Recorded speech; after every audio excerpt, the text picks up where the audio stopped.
जो मैं आपको बताऊंगा कि भाई अगर हम अपने इष्ट से जुड़ते हैं, पढ़े हुए नहीं, अनुभव से बताऊंगा, तो हम क्या क्या कार्य कर लेते हैं। बड़े बड़े सिद्धि वाले भी आकर के आपके सामने नतमस्तक हो जाएंगे अगर आप अपने इष्ट से जुड़ेंगे।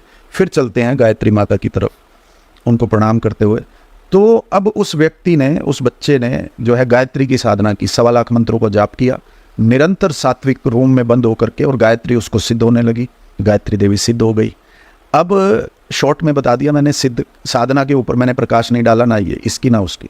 अब वो जब सिद्ध हुई तो प्रोफेशन उसका था एडवोकेट था वो।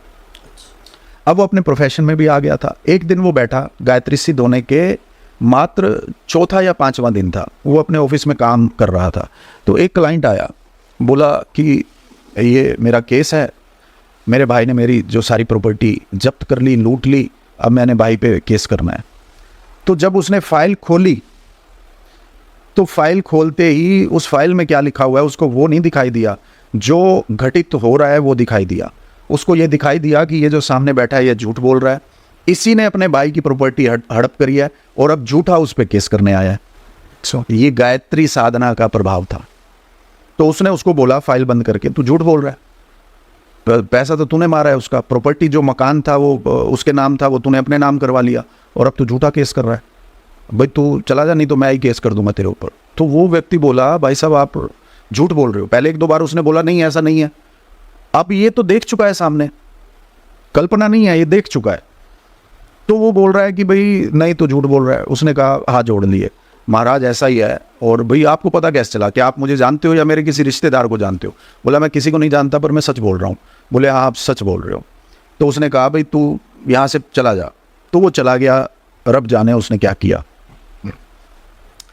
अब ये 1-2 दिन के बाद अपने घर आता है, तो इसकी मदर इसको बोलती है कि भाई तेरा भाई आया था मेरे पास और वो ऐसे ऐसे तेरे बारे में बोल रहा था। मैंने कहा नहीं, ये जो है लड़का जिसकी मैं बात कर रहा हूँ, इनका नाम है राजीव। तो तेरा भाई आकर के बोल करके गया है कि राजीव तो ऐसा है, राजीव वैसा है। लेकिन मैंने उसको बोला नहीं, राजीव तो बहुत अच्छा है, राजीव तो तेरे लिए खर्चा करता है, राजीव तो तेरे लिए अच्छा सोचता है, ये वो। अब माँ उसको बोल रही है कि मैंने ऐसे बोला तेरे छोटे भाई को और मैंने उसको शांत करके भेज दिया। अब माँ ये बोल रही है, उसको सुनाई को छोड़ दे रहा है, उसको दिखाई को छोड़ दे रहा है कि माँ तेरी झूठ बोल रही है, माँ ने ऐसे नहीं बोला। माँ ने उसकी बात में बात मिलाई है और उसने कहा है कि हाँ तेरे बड़े भाई ने तेरा भी नाश कर दिया और हमारी प्रॉपर्टी का भी नाश कर दिया। अब सोचो, कल्पना करो, बिना सोचे समझे आज के बच्चे साधनाओं की तरफ लालच में, तृष्णा में भागते हैं। लेकिन उस साधना से क्या हमें, आप अंगारा रख रहे हो अपने हथेली पे तो जलोगे। अब वो परेशान, अब वो उस माँ को कैसे प्रेम करेगा? अब वो बोल भी नहीं सका।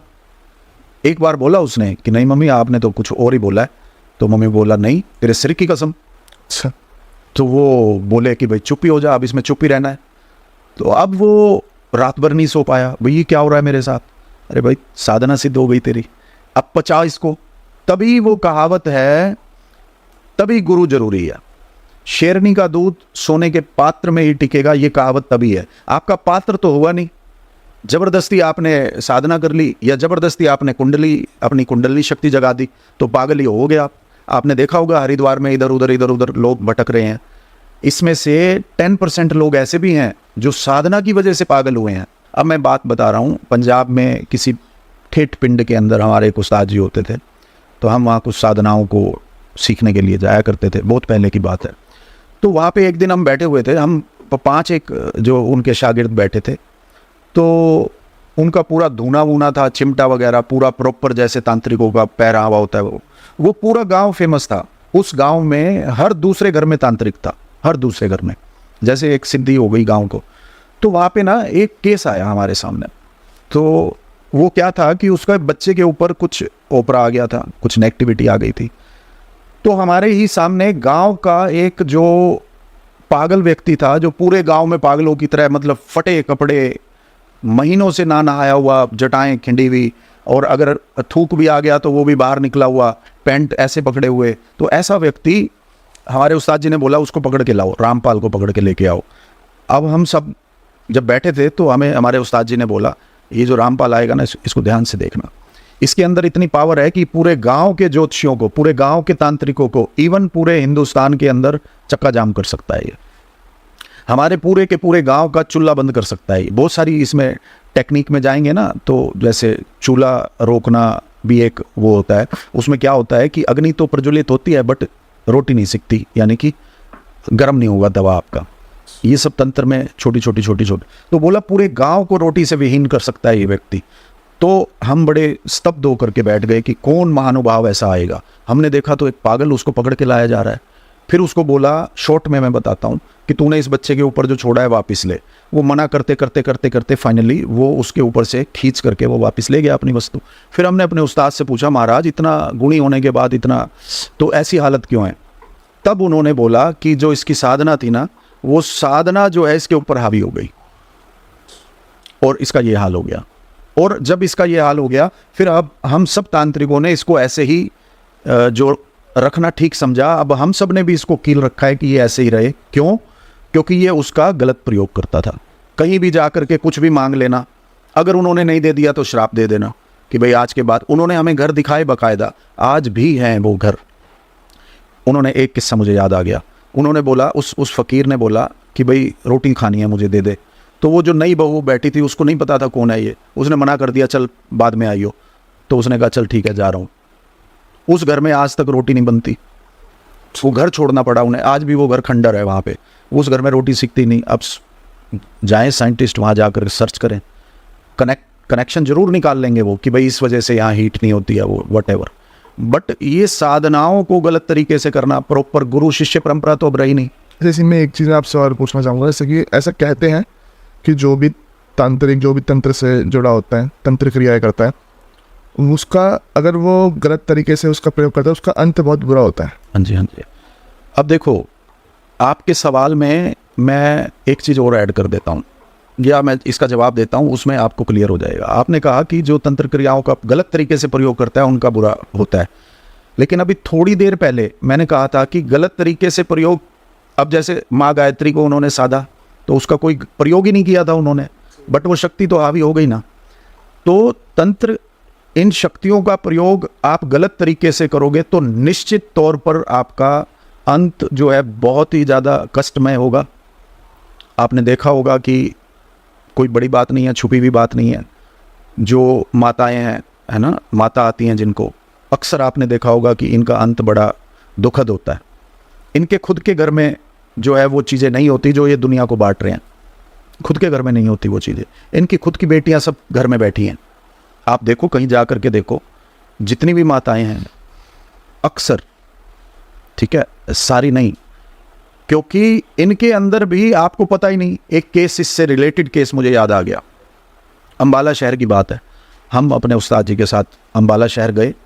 एक घर में ना एक बहू को माता आ रही थी 4-5 दिनों से, और उसने पूरा मोहल्ला इकट्ठा करना, चौकी करना शुरू कर दिया था। कभी साईं बाबा आ जाते थे उसके अंदर, कभी माता आ जाती थी, और प्रॉपर उसने हमें वीडियो भेजी थी। आप यकीन मानना, मैंने भी वो वीडियो देखी। मैं भी नतमस्तक हो गया जब वो वीडियो देखी कि जब साईं बाबा ने प्रवेश किया तो आप उसको देखकर बोल ही नहीं सकते कि ये साईं बाबा नहीं है। थोड़ा सा उनका गर्दन ऐसे हो जाती थी, चेहरे पे नूर आ जाता था, और इस तरह से वो बैठ जाती थी। आप मतलब कल्पना ही नहीं कर सकते, वो साक्षात मतलब ऐसे लगता था साईं बाबा का रूप है। फिर कभी माता आ जाती थी तो प्रचंड मतलब ऐसे लगता था कि माँ भगवती प्रवेश हो गया। तो जब हम गए उनके घर ट्रीटमेंट के लिए, तो उसका जो परिवार था ना, उसके परिवार में A to Z व्यक्ति उसके भक्त बन चुके थे। चौकियाँ लग रही थी, पैसा आना शुरू हो गया था। और ये चीज़ ऐसी है कि भाई बहुत जल्दी भ्रमित करती है। बस एक शख्स ऐसा था जो चाह रहा था कि ये क्या है वो जाने। अब उस शख्स ने हमें बाहर रोका, बोला कि भाई आपको ना सुनना भी पड़ेगा कुछ, कि भाई नहीं ये वो, तो आप बुरा मत मानना, बट आप देखो क्या है ये। तो हम बैठे वहाँ पे, तो वो प्रचंड रूप से प्रकट हुई देवी, तू कौन, तू कहाँ से आया, ये वो। तो फिर हमने हाथ जोड़ करके हमने हमारे उस्ताद जी ने बोला कि भाई हमारा काम नहीं चल रहा, हमारा मंदा है, तो कृपा करो हमारा काम चलाओ। तो उसे लगा कि भाई नहीं, ये वो लोग नहीं हैं। तो उन्होंने जैसे ही हाथ बढ़ाया तो उसका हाथ पकड़ा हमारे उस्ताद जी ने, उसको ट्रीटमेंट करना शुरू किया। अब वो अब जैसे ही हमने उसका हाथ पकड़ा ट्रीटमेंट के लिए, आप यकीन मानना पूरा परिवार हमारे खिलाफ, बस किसी ने हाथ ही नहीं उठाया। वो व्यक्ति उनको रोक रहा था और वो सारे बोल रहे थे कौन है, कहाँ से आ गए, ये वो फलाना ढिमकाना। बट वो जब हाथ पकड़ा तो वो सारी चीज़ें बोलने लगी कि भाई गलती हो गई, मैं इसको छोड़ करके चली जाऊंगी। हमने कहा भाई बताओ आप हो कौन, कहाँ से आए हो। फिर उन्होंने बताया मैं ऐसे ऐसे हूँ, मुझे उसने भेजा है, मुझे इसका भी नाश करना है, मुझे इसका भी नाश करना है, और मुझे इसके अंदर बैठने के लिए, पैठ बनाने के लिए 6 महीने तक ये नाटक करना था। सब मतलब कहते हैं जिसके अंदर माता आती थी। हाँ मुझे इसको ख़त्म करना है। अब तो वो कोई प्रेत था। हाँ वो प्रेत, नेगेटिव एनर्जी थी। और वो किसी पंजाब में ना इसको बोला जाता है सेवड़ा बोला जाता है। ये लोग क्या करते हैं कि मृत्यु के बाद, ये हरिद्वार में तो बहुत है, मतलब जब आप देखो मृत्यु के बाद तुरंत कुछ लोग तांत्रिक सेवड़े वो शमशान के आसपास पहुंच जाते हैं और उन आत्माओं को बांध लेते हैं। ठीक है, वो बड़े छोटी छोटी क्रियाएं हैं। शॉर्ट में उसको ख़त्म करता हूँ कि फिर उसको ठीक करके हम लोग वहाँ से